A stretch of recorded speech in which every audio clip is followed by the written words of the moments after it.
चीनी जहाज श्रीलंका पहुंचते ही भारत के लिए बजी खतरे की घंटी। प्रधानमंत्री नरेंद्र मोदी ने तुरंत इमैनुअल मैक्रोन को घुमाया फोन। गंभीर मुद्दे पर हुई चर्चा। भारत के लिए बड़ी बात बोल गए श्रीलंका के राष्ट्रपति। ये बात चीन को बहुत खलने वाली है। देखिए कौन है भारत का नया विलन, किसकी सिफारिश पर नहीं रोका गया चीनी पोत। दोस्तों, भारत प्रयास करते हुए थक गया, लेकिन चीनी स्पाई शिप को लंका आने से ना रोक पाया। खैर, अब अंततः चीन का जहाज श्रीलंका पहुंच चुका है, लेकिन आज श्रीलंका के राष्ट्रपति ने खुद भारत से कुछ कहा है और श्रीलंका में छुपे बैठे भारत के एक दुश्मन का पता चल चुका है, जिसने श्रीलंका प्रशासन में चीन पर दबाव बनाने से रोका। तो चलिए शुरू करते हैं इस वीडियो को, जहां हम पहले आपको बताएंगे कि आखिर चीन के जहाज को आने से भारत क्यों नहीं रोक पाया। श्रीलंका के राष्ट्रपति ने इस मुद्दे पर क्या बोल दिया जो चीन को सुलगा चुका है, और अंत में वो कौन है जिसने लंका में बैठकर इस चाल को अंजाम दिया और भारत की कोशिशों को नाकाम कर दिया। इसके साथ ही साथ ये भी बताएंगे कि कैसे प्रधानमंत्री नरेंद्र मोदी ने फ्रांस के राष्ट्रपति से फोन पर क्या बात की है। दोस्तों, भारत की चिंताओं के बीच एक चीनी जासूसी जहाज मंगलवार को श्रीलंका के दक्षिणी पोर्ट हम्बनटोटा पर पहुंचा। कुछ दिनों पहले कोलंबो ने भारत की चिंताओं को देखते हुए बीजिंग से इस जहाज का बंदरगाह पर आगमन टालने का अनुरोध किया था। हालांकि अब श्रीलंका के राष्ट्रपति ने इस मुद्दे पर बयान दिया है। श्रीलंका के राष्ट्रपति रानिल विक्रमसिंघे ने साफ शब्दों में कहा कि श्रीलंका चीन को सैन्य उद्देश्यों के लिए हम्बनटोटा का इस्तेमाल नहीं करने देगा। श्रीलंका ने चीन के दबाव में आकर पिछले हफ्ते युआंगवान 5 नाम के जहाज को हम्बनटोटा की यात्रा को स्थगित करने के फैसले को आउट कर दिया था। आपको बता दें कि श्रीलंका के इस पोर्ट का कंट्रोल चीन के पास है। हम्बनटोटा बंदरगाह को बीजिंग ने 2017 में श्रीलंका से कर्ज के बदले 99 साल के पट्टे पर ले लिया था। चीन का बैलिस्टिक मिसाइल और सैटेलाइट निगरानी जहाज युआंगवान 5 स्थानीय समय अनुसार सुबह 8:20 पर दक्षिणी बंदरगाह हम्बनटोटा पहुंचा। यह जहाज 22 अगस्त तक यहीं पर रुकेगा। इसको लेकर भारत और अमेरिका ने भी आपत्ति जताई। विक्रमसिंघे ने चीनी जहाज के श्रीलंका आने से 2 दिन पहले रविवार को जापान के योमिरी शिंबुन अखबार के साथ एक इंटरव्यू में कहा कि हम नहीं चाहते कि हम्बनटोटा का इस्तेमाल सैन्य उद्देश्यों के लिए किया जाए। विक्रमसिंघे ने अपनी सरकार के फैसले के बारे में बताते हुए कहा कि मौजूदा जहाज सेना की श्रेणी में नहीं आता, ये एक रिसर्च जहाज की श्रेणी में आता है, इसलिए हमने जहाज को हम्बनटोटा आने की अनुमति दी। इस महीने की शुरुआत में भारतीय पक्ष ने जहाज की यात्रा से जुड़ी चिंताओं के बारे में एक कड़ा संदेश भेजा था। भारत के उच्चायुक्त ने कोलंबो में अधिकारियों के साथ इस मामले को उठाया था और इस मुद्दे को विदेश मंत्री एस जयशंकर और अमेरिकी विदेश मंत्री एंटनी ब्लिंकन ने भी श्रीलंका के विदेश मंत्री अली साबरी के साथ अपनी अलग अलग बैठकों में उठाया। मामले से परिचित लोगों ने कहा कि दोनों मंत्रियों ने कंबोडिया के नोम पन्ह में हुई आसियान बैठक के दौरान यह मुद्दा उठाया था।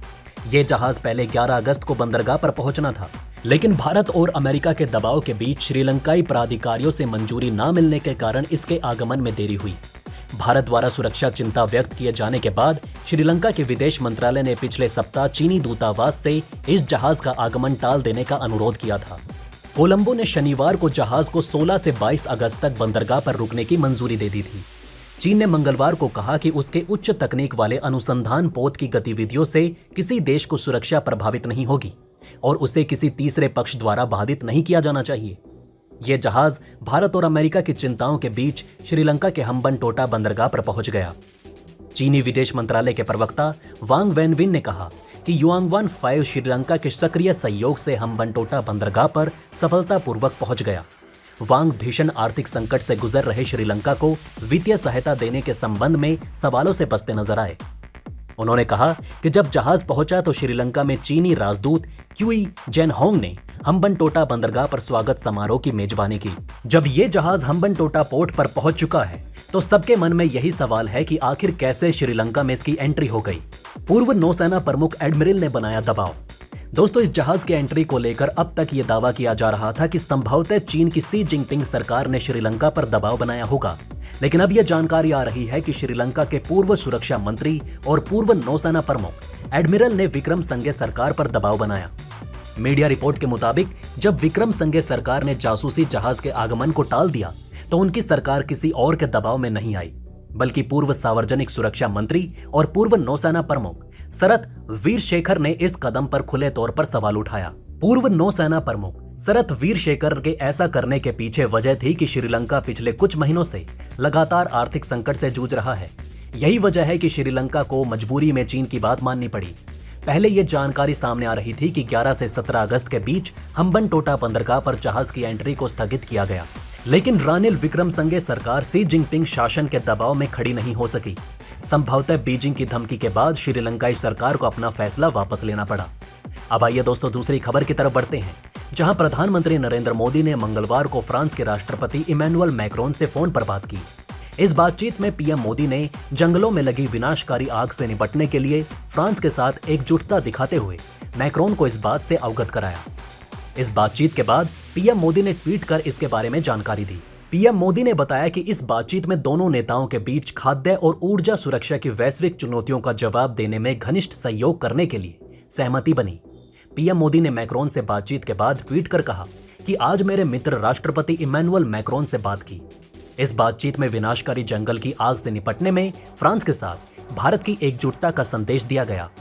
हमने भारत फ्रांस रणनीतिक साझेदारी और वैश्विक और क्षेत्रीय महत्व के अन्य मुद्दों के तहत चल रहे द्विपक्षीय सहयोग पर चर्चा की। आपको बता दें कि दोनों देशों के नेताओं के बीच रक्षा सहयोग परियोजनाओं और असैन्य परमाणु ऊर्जा के सहयोग पर चर्चा हुई। पीएमओ की ओर से जारी एक बयान में कहा गया कि दोनों नेताओं ने हाल के वर्षों में भारत फ्रांस रणनीतिक साझेदारी की गहराई और मजबूती पर संतोष व्यक्त किया और सहयोग के नए क्षेत्रों में संबंधों का विस्तार करने के लिए मिलकर काम करना जारी रखने पर सहमत हुए। आपको बता दें कि फ्रांस के जंगलों में लगी आग एक बहुत बड़ी समस्या बनी हुई है। इस विनाशकारी आग की वजह से अभी तक हजारों लोग अपना घर छोड़ने पर मजबूर हो चुके हैं। साथ ही इस भीषण आग की वजह से यूरोप में तापमान भी बढ़ने लगा है और भीषण गर्मी यूरोपीय देशों में पड़ने लगी है। जलवायु परिवर्तन के इस संकट ने पूरी दुनिया का ध्यान अपनी ओर खींच लिया। तो ये रही वो खबर जहां आपको पता लगा कि श्रीलंका में छुपा भारत का दुश्मन कौन है, जिसने भारत की पीठ में छुरा घोंपा और श्रीलंका में चीनी जहाज को एंट्री दिलवा दी। और उसके बाद ये भी जाना कि आखिर प्रधानमंत्री नरेंद्र मोदी ने फ्रांस क्यों फोन किया और आखिर किन बातों पर बातचीत हुई। तो दोस्तों अब आप हमें कमेंट सेक्शन में बताइए कि क्या ये बातें आपको पहले से पता थी। अगर नहीं तो इनमें से कौन सी बात आपको सबसे ज्यादा इंटरेस्टिंग लगी। तो दोस्तों हमारे इस वीडियो में हमने आपको बहुत सी बातें बताने की कोशिश की। अगर आपको हमारी ये कोशिश अच्छी लगी हो तो प्लीज लाइक करें इस वीडियो को और इसी तरह की और जानकारी पाने के लिए सब्सक्राइब करें हमारे चैनल को। जितना हो सके इस वीडियो को शेयर करना ना भूलें। धन्यवाद।